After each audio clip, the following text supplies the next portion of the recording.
Как вам всем известно, несколько недель где-то назад мы объявили о том, что мы планируем атаковать. Атаковать мы начали вчера. Все время до вчерашнего дня мы готовились к этой атаке, готовили технику, трофейную, которую получили в боях, готовили экипажи, укомплектовывали, обкатывали взаимодействие между родами войск. Могу вам сообщить с гордостью, что за это время было создано 2 танковых батальона, 2 полных артиллерийских бригады, 2 дивизиона градов, 1 мотострелковый батальон, 3 пехотных бригады и бригада специального назначения штурмовая-десантная. Эти все подразделения получили армейские номера, упорядочена была система связи, система взаимодействия между родами войск, созданы 2 полевых госпиталя и 1 ремонтная бригада. Эти все подразделения на сегодняшний день в боях уже начинаем обкатывать. Вчера начали наступление с целью окружить амвросийскую группировку противника. В ходе наступления на сегодняшний момент уже, по нашим данным, враг потерял около 45 единиц боевой техники. 14 единиц боевой техники мы уже взяли себе в плен. Около 1200 человек убитыми и ранеными. И в данный момент находится в 2 котлах. Это вот Амвросийская и группировка Старобешевская. Это 2 группировки практически. Одна уже в котле, другая будет сегодня к вечеру. Сегодня в 4 часа утра мы начали наступать на Еленовку. В данный момент в Еленовке продолжается бой. 2/3 Еленовки находятся под нашим контролем. Надеюсь, что либо за ночь, либо до ночи мы эти районы зачистим. На этом сразу буду говорить, наступление заканчиваться не будет, оно будет продолжаться и будет продолжаться до тех пор, пока мы не освободим все населенные пункты Донецкой Народной Республики. Армия, вооруженные силы к этому готовы, поддержку народа вы видели и надеюсь, что пленных будет все больше, больше и больше. Это так вкратце то, что я хотел вам сказать. По поводу парада. Я не зря поставил технику на площади Ленина, дабы киевские власти могли понять следующее. Все, что к нам приедет с Киева, рано или поздно окажется в таком же состоянии, которое стоит в сегодняшний момент на площади Ленина. И чем больше к нам приедет, тем больше нам проще будет поднимать нашу экономику.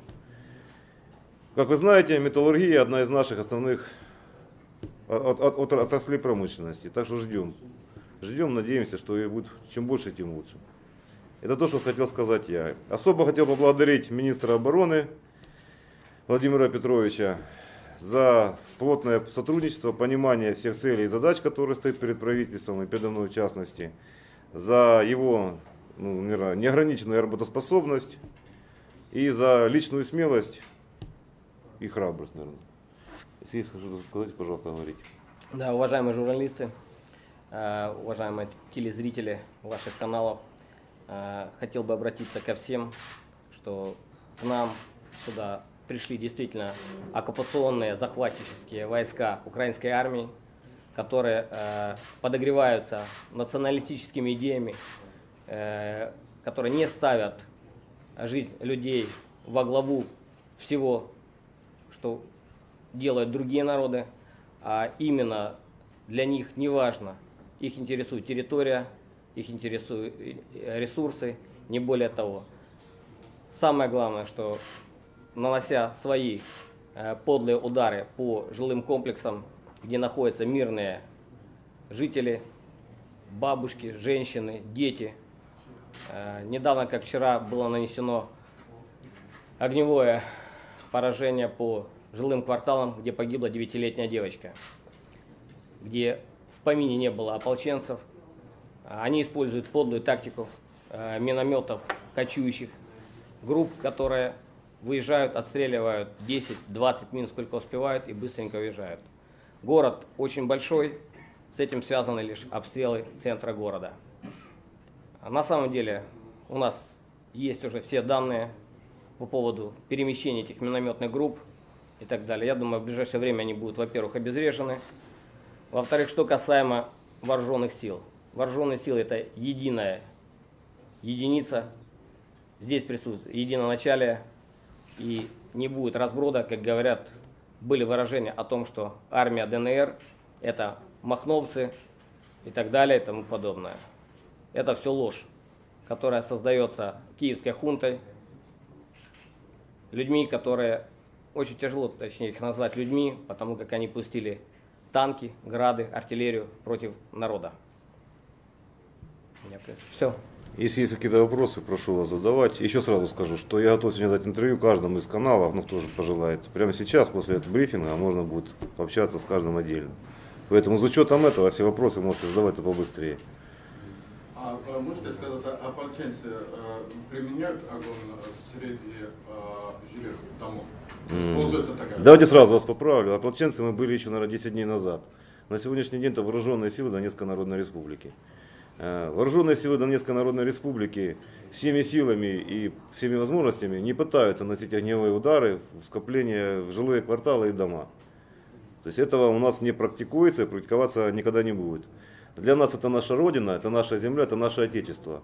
И поэтому для нас война, это война на нашей территории. Мы ее максимально хотим сохранить. Мы не звери, мы не воюем в Киеве, мы воюем у себя дома. За свое Отечество, за свою землю. Поэтому мы такого не практикуем. Первый канал Москва. Как бы вы могли охарактеризовать действия украинских вооруженных сил на ваше наступление? Они знали об этом, не знали, они в растерянности, они сопротивляются, либо откатываются. Не, давай я просто расскажу. Просто два вопроса таких. Смотрите, вероятнее всего, да не то, что вероятнее, они знали о нашем контрнаступлении, и мы из этого особо секрета не делали. Мы просто секрет делали время и место, куда мы будем наносить удар. Но так как сразу буду говорить, там регулярные есть войска, есть офицеры, которые, к сожалению, еще попроходили в советские времена училища, там, академии заканчивали. Они готовились к всевозможным вариантам, и какой-то из этих вариантов они все-таки предугадали. Бои на самом деле тяжелые. Еще раз повторю, я уже когда-то говорил, на самом деле очень хорошо бьются регулярные части. Вот регулярная армия, она действительно сражается, она стоит, она терпит поражение, практически не сдается. Откатывается это батальон Шахтерск, Айдар, там, где находятся эти части, доступать сюда легко, в принципе, они не сопротивляются практически, при первых же выстрелах стараются убежать, отойти от огневого контакта, они никогда не вступают в огневой контакт, вообще никогда. Они стараются уйти и вызывают регулярные подразделения, которые потом вместе с ними начинают атаковать. Повторю сразу, бои очень тяжелые, чувствуется сильный перевес в технике, действительно у них ее очень много. За счет этого бои, сутки мы проходили порядка около 40 километров. То есть, сами понимаете, какой интенсивностью были боевые столкновения. Все.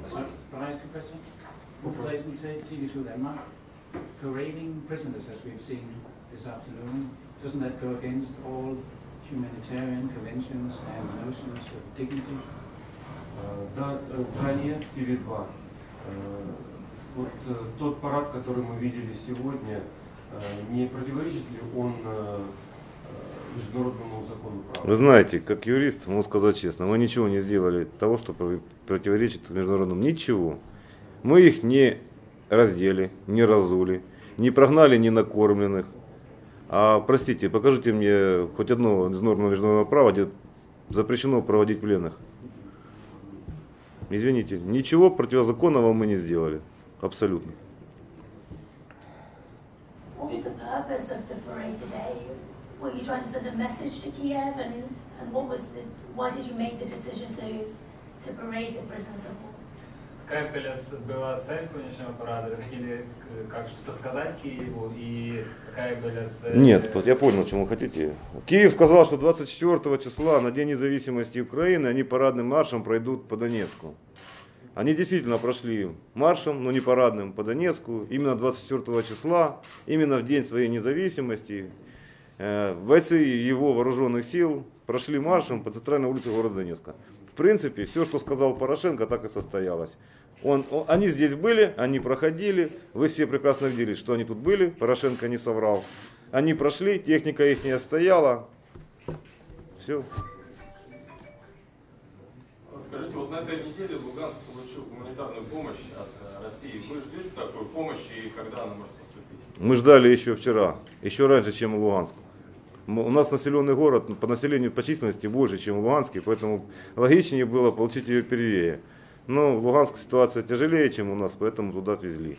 Надеемся, что она придет, и надеемся, что она придет в ближайшее будущее. Какие-то сроки уже, вообще переговоры, они ведутся уже? Так же, как велись в Луганском, и также в этот же день должны были получать и мы, но, к сожалению, мы ее не получили. А луганцы с вами не поделятся полученным? Ну, вы знаете, честно, из меркантильных соображений, как хозяйственников, хотелось бы. Но понимаю чисто человеческие чувства и понимаю, что ситуация там намного сложнее, чем здесь.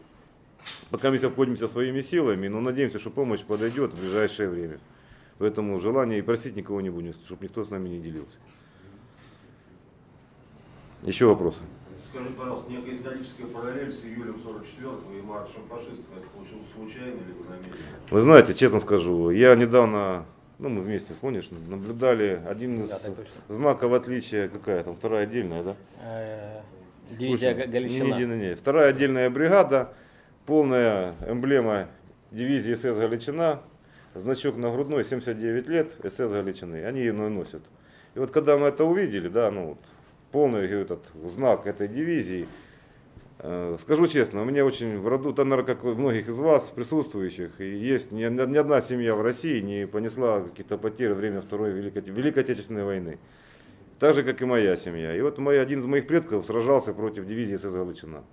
То есть это уже не то, что параллели, да, это уже просто поколение. То есть мой прадед, получается я, и опять же та же самая дивизия, и возникло желание повторить 44-й год. Да вы понимали, что это все то есть это уже было, оно повторяется, но результат останется тем же самым. Сколько на Россию не приходите с мячом, столько раз вы ее получите. К сожалению, вот я обратил внимание, уважаемые журналисты, провел одну параллель. К нам Запад ходит с регулярностью раз в 30-50 лет. То есть в течение 30-50 лет нам западная цивилизация пытается навязать свои какие-то свое мнение, свой образ жизни. Пожалуйста, посмотрите, Первая мировая, Великая Отечественная, разрыв по времени практически 30-50 лет. До этого Крымская война и так далее. Просто вы историю полистайте постоянно. И по традиции, приходя к нам, он получает взятие Берлина, взятие Парижа и так далее, так далее, так далее. То есть это уже традиция. В Киеве каждый год Майдан, кто не пляшет, тот москаль, кто не скачет, да? То Запад приходится раз в 30-50 лет получить то, что заслуживает. Поэтому то же самое было в 1944 году. Сейчас 2014. Чуть задержались, что-то в этот раз затянуло. Еще вопросы?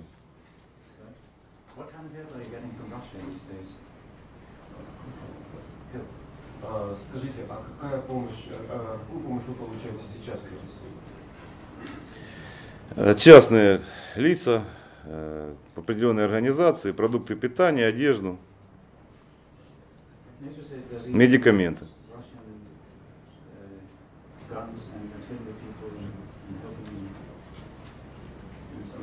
Вы знаете, что Рамзан Кадыров собрал на $7,5 миллионов тоже гуманитарную помощь, медикаменты и продукты питания. Она сейчас в Ростове стоит. Но это была не государственная программа, это было просто от Рамзана Кадырова, от Республики Чечни, президента Чечни. Надо сказать, что посылаются также и специалисты по артиллерии и сама артиллерия.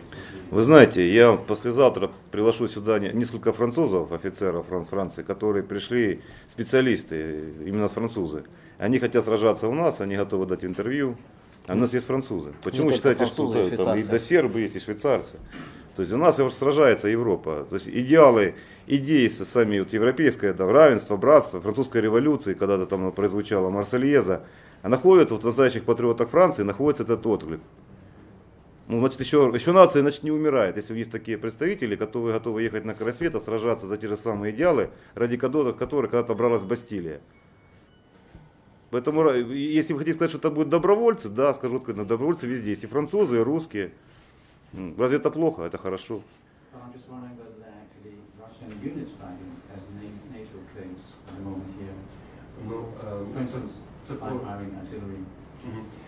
Вопрос такой, что не существует ли регулярных частей российских, которые сражаются на стороне? Нет, Владимир Петрович, давайте я все-таки еще раз отвечу на этот вопрос. Понимаете, если вы думаете, что посылают российская армия регулярные части, так я отвечу, наверное, на другой вопрос. Если бы Россия сюда прислала свои регулярные части, то мы с вами не разговаривали там о позиционных боях под Еленовкой. Мы бы, наверное, разговаривали о позиционных боях под Киевом. или возможностям захвата Львова, операции разработки. Ну, понимаете, о чем я говорю? Если бы это были регулярные части Российской Федерации. То есть сейчас идет война на нашей земле, за нашу территорию. Приток добровольцев со всех концов света есть. К сожалению, вот как вы сказали, я бы это, наверное, очень хотелось. Но прекрасно понимаю, что с политической точки зрения это невозможно и это нереально. Благодаря, кстати, европейским странам. Вы же не признаете эту войну отечественной. Вы же признаете антитеррористическую операцию против террористов и сепаратистов. А, кстати, у вас же там была хартия свободной территории разработана, не по-моему, где там, не в Брюсселе, ну в Швейцарии. Где территории имеют право быть свободными, проводить свои референдумы. Кстати, также по таким же принципам живет Германия. Скоро будет референдум в Англии по делению Шотландии. То есть вы свои принципы называете демократическими, действительно демократично проводите, но не совсем, правда, да? Пример Чехии, когда разделилась Чехословакия, Чехия и Словакия, был мирный. Югославию, к сожалению, вы разорвали на 1000 маленьких частей. Причем военным методом. Ну, у нас то же самое происходит. То есть, если вы перестанете быть политикой двойных стандартов, воспринимать будете ситуацию так на самом деле, как она есть. Если вы будете понимать, что тут народ... Понимаете, в чем наша вина? Вот в чем вина Донецка, Донбасса, в частности, нашей земли? Потому что мы просили жить независимо. То, что мы хотели жить так, как мы хотим, говорить на нашем языке, на котором мы хотим. Мы хотели дружить с тем, чем мы хотим, с кем мы дружить хотели. Мы не хотели идти в Европу. Я считаю, это неплохо. То есть у нас разные менталитеты. То есть, если, допустим, Западная Украина воспринимает там нормально однополые браки там, и так далее, так далее, так далее. У вас там одна религия практически. То у нас другая религия, мы это не воспринимаем, мы хотим на восток идти. Мы хотели жить так, как мы хотим вначале. Нам этого не разрешали. Сепаратисты, террористы. Обратите внимание, мы не захватывали первые, ни обл. Администрации. Мы не полили райотделы. Это всему то, что делал Майдан. Лозунги «нет олигархии». То же самое говорим мы. Равенство и братство. То же самое говорим мы. Свобода вероисповедания, свобода языка, свобода выбора. Все те же самые лозунги с Майдана. Практически один в один. Так в чем мы плохие перед ними? Что мы сделали так? Или что мы сделали такого за то, что нас нужно бомбить самолетами, стрелять нас из танков, фосфорными бомбами? Вот вы мне объясните, что такое антитеррористическая операция? Силы полиции и спецслужб. А не воинские регулярные подразделения, не военная техника, не авиация.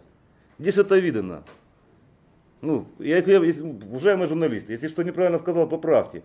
Если мы террористы, с нами должна бороться кто? Полиция, милиция, СБУ.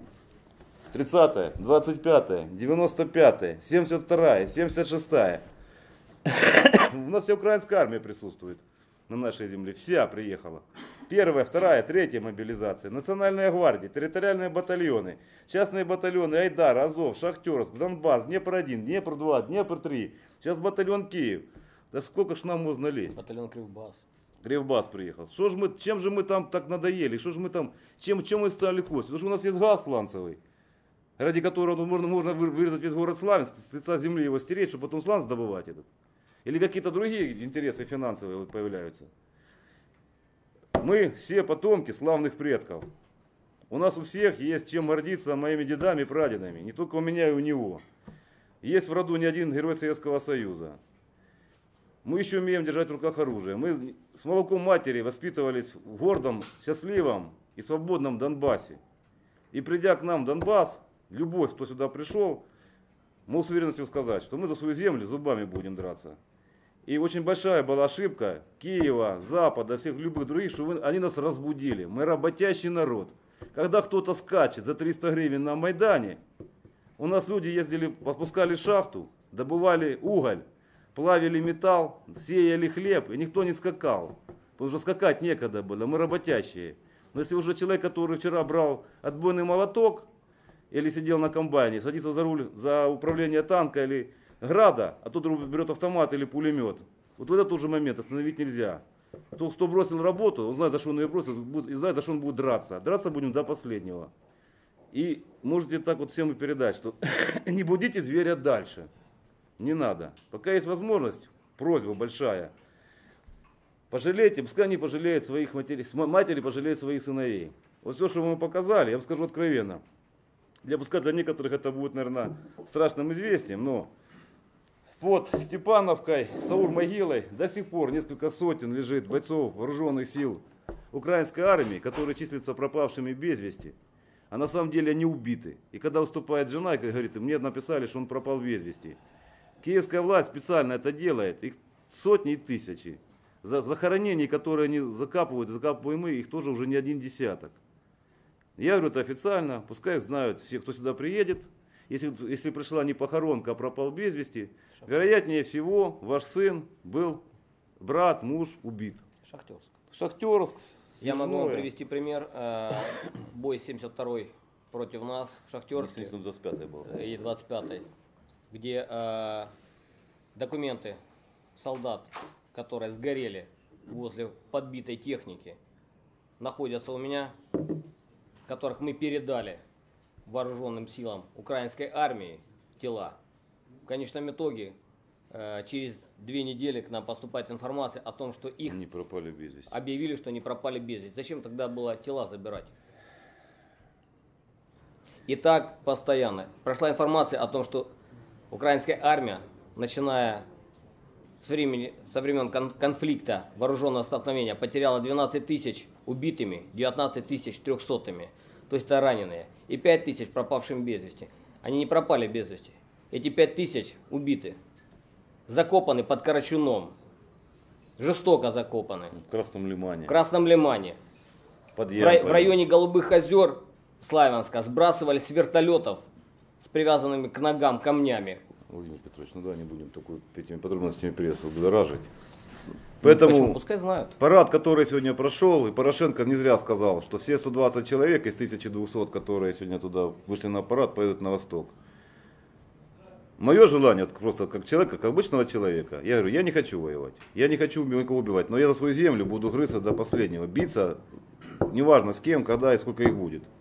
Я просто понимаю, что эта война идет на самом деле для уничтожения, мы воюем между собой, мы славяне на самом деле. И мы уничтожаем, нашими руками уничтожает свет и все той стороны, лучших людей.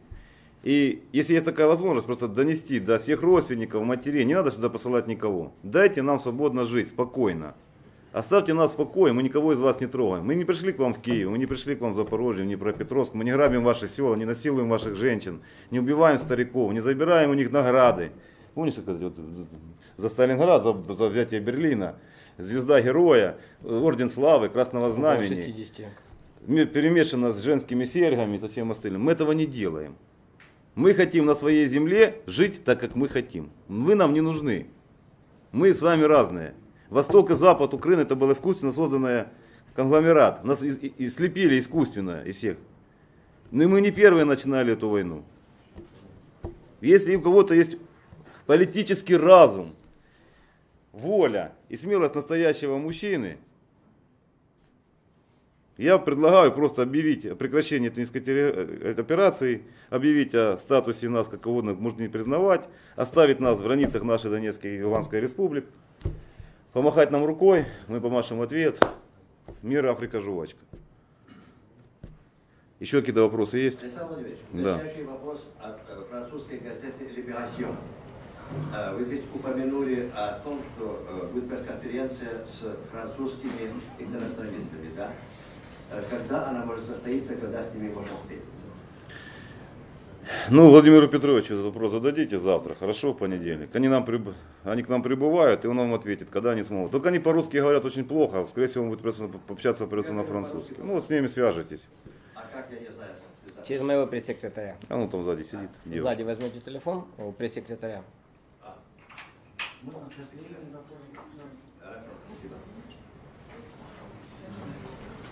Еще вопросы есть? Можно последний вопрос, пожалуйста. Do you think the meeting on Tuesday with Putin Poroshenko is able to provide a solution? Как вы думаете, во вторник встреча Путина с Порошенко даст какое-то положительное решение? Ну давайте так сразу, я еще раз там объясню одну вещь, что ни о каком там федерализации и всем остальном на сегодняшний момент даже речи быть не может. Понимаете? Всему должно быть свое время, да? Вот 3 месяца назад мы просили там федерализацию. отдельное, там, мы не хотели там децентрализацию. Перед 4 месяца там, или 5 месяцев назад мы говорили, дайте нам свободный выбор, дайте нам провести референдум, мы хотим быть там децентрализованные. Прошло время, мы заговорили о федерализации. Прошло время, мы теперь хотим жить независимо. А время это поступки, которые совершают украинские власти. Сначала нам запрещают, потом нас полицейскими методами пытаются это ограничить, арестовывают, оцепляют, после этого начинают провести террористическую операцию. Мы беремся за оружие, они приходят туда с войсками, все с каждым разом все больше. На сегодняшний момент пролилось столько крови, это уже, я не знаю, как это можно объяснить. Люди умирают за свободу, и мы будем говорить то же самое, что федерализация. Это сладкая конфетка. Понимаете, что такое слово федерализация? Вы же на России умные люди, вы понимаете, что это не один год. Это Венецианский суд, это принятие, это так далее, так далее. Это куча процедур, которые нужно пройти. Мы хотим жить самостоятельно уже. У нас очень богатый край. Кто бы что ни говорил по поводу там, дотаций и всего остального, это все был обман ради того, чтобы тут коррупционными схемами разворовывались бюджетные деньги. И любой из президентов это все прекрасно понимал и сам в этом практически всегда участвовал. Мы самодостаточный регион со своим сельским хозяйством, с хорошо развитой промышленностью, с лесами, полями, морями. У нас тут все есть. У нас представлены все, начиная от Швейцарии, заканчивая морем. Курортные зоны, сельское хозяйство, промышленность, химическая, угольная, какая угодно. Богатые недра, и газ, и залежи полезных ископаемых серьезных. Мы можем и должны себя кормить сами. Кто бы как ни говорил, да, я прекрасно понимаю, что с экономикой мы связаны с Украиной очень плотно. Что воюя здесь, режа руку, болит и нога, и рука всего организма. Но если они не понимают по-хорошему, просто пояснить по-плохому. Встреча президентов Порошенко и Владимира Владимировича Путина, надеюсь, приведет просто к тому, что нашу позицию учтут и обратят на нас внимание. И с учетом этой позиции будут, наверное, разговор вести эти два уважаемых человека.